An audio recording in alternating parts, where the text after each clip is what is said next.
Yeah, man. So, Marcus, we last week, to segue into talking a little Michigan here, last week we talked a little bit about Karis LeVert and his thought process. And yesterday he said he's coming back. He announced that he's coming back, said it wasn't in his thought process, the possibility of being a second round pick. That's just not how he how he projected his NBA, the start of his NBA career, NBA draft process to be like, and he loves Michigan, so made sense for him to come back. Yeah, I think it was all lined up for Karras to come back. It just wasn't set up that way. And he has a lot of work to do. It gives him a chance to get closer to his degree, and he can get stronger, and he can develop his skill set a little bit more because he might be a second round pick anyways if he didn't get hurt. So it's just one of them things where, you want to win as a young player, and really truly run the show. He'll be a senior, and if he wants to make the kind of money that I think he believes he's worth, then he's going to have to take Michigan deep into the tournament and put up some big numbers like Trey Burke did a couple years ago, the same way Stauskas did. So he has a job to do. So, I didn't really see him on their level this season. I mean, maybe, but I think he made the right choice. Well, heading into the season, Marcus, he was projected mid first round at worst. And, the injury, between the injury and all of those young guys, you know how it is. All those early entries start coming in, starts moving you down the board, especially if you haven't played, which he didn't for the second half of the season. Yeah, because when you start off that high in the preseason, that's one thing. And then, once you look at everybody's season and production, and then when things start leveling out, and all those young boys start coming out, like Kentucky will have their little crew coming out, the rest of those guys, you got the Okafers and everybody else, and then that'll push you down a little bit further. So I don't have any problem with him staying in school, working on his game, man. And he made the right choice for himself and his family, and I think that's going to benefit Michigan as well. Talking to Marcus Ray for some Rays of Light here on the Michigan Insider on Sports Talk 1050, WTKA online at WTK.com. Michigan football, Marcus, last night, Real Sports, Bryant Gumbel special on Jim Harbaugh. And we've been talking about it this week. He said in there that, hey, he wears on people after a few years, he admitted, he's probably some people want to see him go. And this was in response to some of the narrative that's coming out of San Francisco, and the player that they talked to in the in the special on Real Sports was Alex Boone. Now you gotta understand, Alex Boone, former Buckeye, Lakewood St. Edward guy, he was one of Harbaugh's he was one of his fiercest defenders. I mean, he was like, we're like brothers, we're like the same guy, and good friends, and people that want to talk about Harbaugh have to go through me. When the coach at this high school was about to get hired by Michigan, he talked to Harbaugh and said, yeah, you should hire this guy, and told the guy go work for Harbaugh. And then all of a sudden in the special, Marcus, he says, this guy's with you for a few years and you want to kick his behind, and he demands too much, and he wants to do it his way, but you got to be able to work with other people like the GM. I'm curious, Marcus. This is just an example of a guy being amazingly two-faced, or is this the sentiment that exists in the NFL locker room when it comes to Jim Harbaugh or coaches like Jim Harbaugh? I don't think Boone was being two-faced. I think he was just giving you both sides of the coin. It's like if you ask someone, describe what you like about me, and then they itemize some things. And then if you said, hey, tell me what you don't like, and then they'll give you that too. So I think he feels both ways, man. But you got to understand that Harbaugh, at least he knows his own personality, to be able to admit that. But you got to understand, people who are competitive, kind of high-strung on winning and being intense, you're not going to rub everybody the right way. I mean, I don't think every player loves every coach. I just don't think so. But everything's about Lloyd that I was like, come on, man. I'm sure there's things that when, Bo was intense and guys are like, oh, man, this guy. But at the end of the day, you respected them. And if a coach can get the most out of you, win some games, run a clean program, then, you know, you can't be upset about how they do things if they get results. And now that Harbaugh's in college, the more I thought about it, because I've had about 4 months to think about this, I think he's better suited for college anyways, because at the pro level, those grown men, they can't handle guys who challenge them all the time. They want to be coddled. They make their money. You know, they're superstars.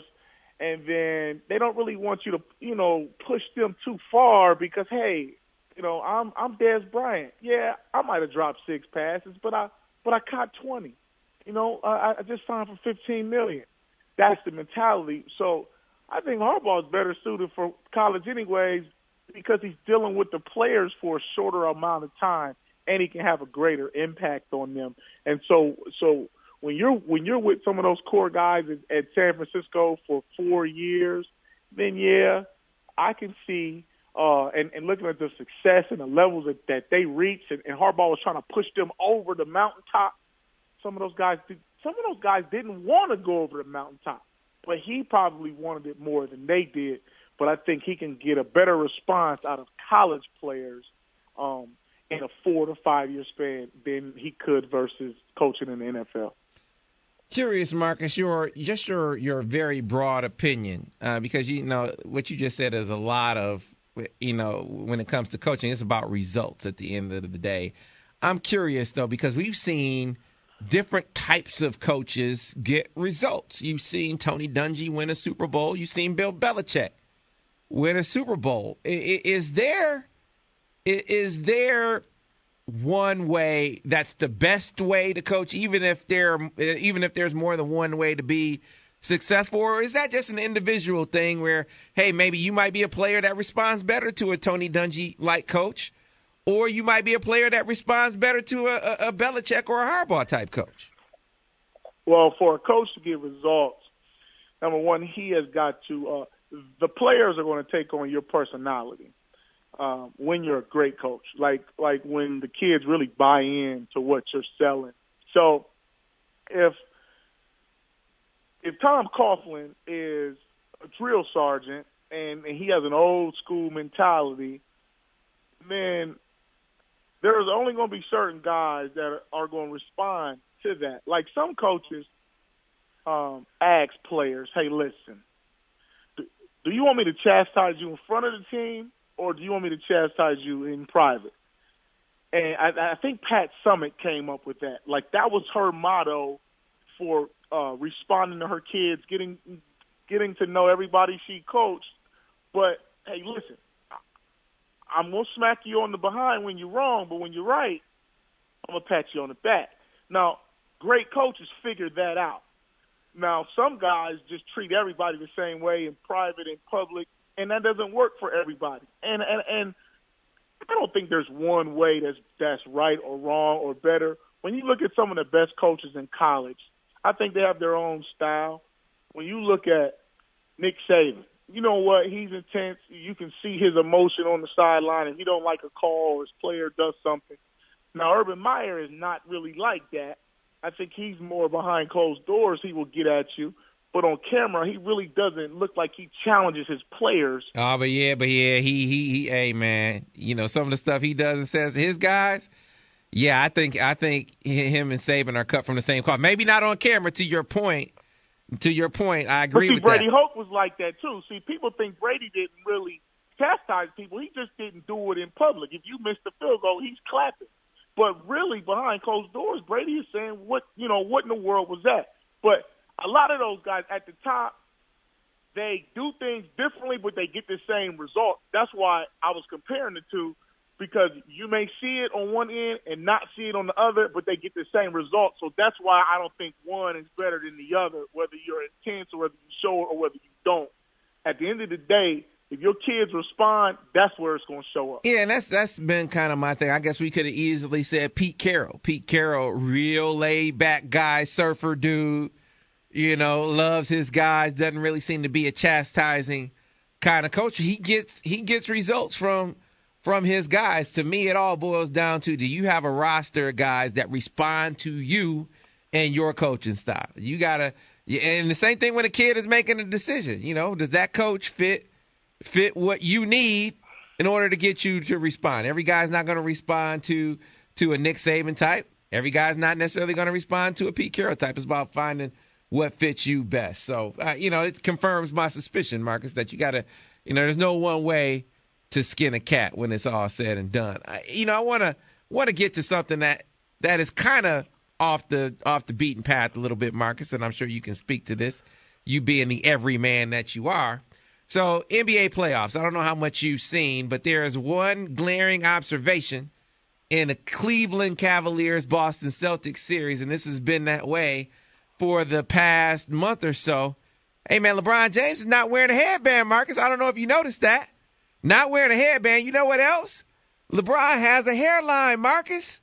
Now, I'm trying to figure it out, how he achieved this miracle. This hairline just appeared earlier in the season. He had this dark hairline that looked like it might have been that, what is it, like Beijing? Beijing, yeah. Yeah, and tell people what Beijing is real quick. You got to school people on black hair. So what's Beijing? Yeah, it's either Beijing or Beijing. You can look it up online, and it's like a liquid kind of paint that looks like hair. A lot of coaches wear it. Doc Rivers, Mike Tomlin. I'm sorry, now I'm throwing guys under the bus. Yeah, when you see that clean line, it's Beijing, right? Yeah, that's Beijing. It's especially a guy who really ain't got it like that. And what I mean is, like, their secondary is lacking, like kind of like me and Ira, where you got two safeties, but you don't have any corners, so it's just one of those things with the Beijing. The Beijing rolls your corners up, right? Yep. Beijing will get your corners in a good solid cover too, and nobody will throw it out there. I'm telling you, people will respect you. I mean, it's one of them things, man. But LeBron, I don't think he's doing it because you remember he had that tight hairline at the beginning of the season. In that interview, and everyone was like, well, what happened? Did he get plugs? And I remember we were talking, like, that's Beijing. But now, Marcus, I think what we see now, I think he had, because the very next week he was in practice, he was bald again. Now, I think the dude got plugs. Oh, yeah. Yeah, he probably got plugs. But you could tell it's kind of leaving him in the back, too, man. But here's the thing, man. Now, I mean, I lost my hair when I was 22 years old. So for him to be like, 30, going on 31, to be able to hold on this long, I commend him. Cause I want to know why is it a big, to me, if he got plugs, man, I'd be like, yeah, man, check this out. Look at, hey, this is the new way. I'd at least make some money off of it. To me, it's nothing to be ashamed of. Yeah, he should have just did a commercial and said, I'm not only the hair club client, I'm a hair club president, and just let him know and get another few million out of it. But I think with his image, you gotta understand, fans want you to look a certain way, and no, LeBron can't be losing his hair. So what? You know what?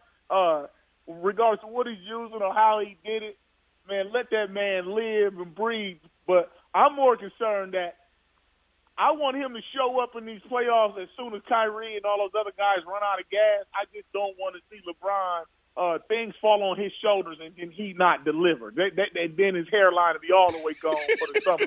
You know what I mean, Sam? Because he has a tendency to disappear when it matters most. But when his help is helping, then he's just, he's in cruise control. But when things fall apart, I'm going to need him to step up. But I did notice the lack of headband. Now, the hairline, you brought that to my attention. And once I see it again, I'll be able to tell you exactly what it is. I'm going to tell you exactly what it is next week. See, he couldn't wear the headband. With the plugs. Yeah, well, you wouldn't with the plugs. You can. But if you had Beijing, hey, man, you definitely aren't wearing that headband. That's why, I felt like we knew that's what that was. That was the paint. You aren't wearing the headband with the paint. But now I think he's just not wearing the headband because he has real hair. Why wear it? So he's out there showing it, and good for him. Hey, Tom Brady did it. Hey, man. Yeah, but see, here's the thing about the headband. LeBron came into the league wearing a headband. Though. True. He was 18, 19, so it's kind of like that became his thing. Hey man, I think his corners were in cover 3 when he was coming in, man. I think they were bailing from the snap. By the time he in high school, man, it was a little preventative measure, because he saw it coming. Mark.